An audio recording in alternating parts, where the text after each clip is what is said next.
এখন তো গরম পড়ে গেছে, তাই মর্নিংটা স্টার্ট করি একটু অন্যভাবে। আগের দিন রাতে তুলসী বীজ বা সাবজা সিড ভিজিয়ে রাখি, কিছুটা মৌরি জলে ভিজিয়ে রাখি। আর এই ডিটক্স ওয়াটারটা আমি খালি পেটে রোজ খাই। এটার রেসিপি আমি নেক্সট ব্লগে দেখাবো। ভীষণ হেলদি একটা ডিটক্স।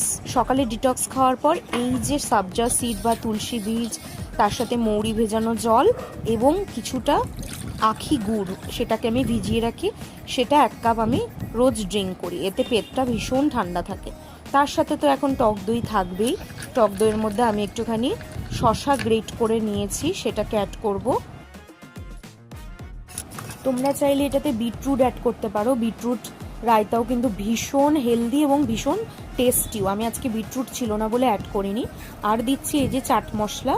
চাট মশলার মধ্যে অনেকটা সল্টি ব্যাপার থাকে, তো আমি খুব সামান্য পিঙ্ক সল্ট অ্যাড করেছি, বাট সেটা আমি ভিডিওতে দেখাতে ভুলে গেছি।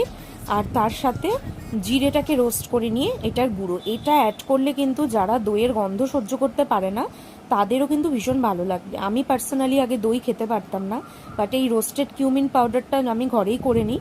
এটা দিলে কিন্তু আলাদাই একটা স্বাদ হয়ে যায়। দেখতে পাচ্ছ 2টো বাটিতে রেডি করছি, একটা আমার জন্য, একটা আমার হাজব্যান্ডের জন্য। তো এই ছিল আজকের রায়তা আমার। খুবই হেলদি একটা রেসিপি। ভিডিও ভালো লাগলে সাবস্ক্রাইব করো। Bye bye.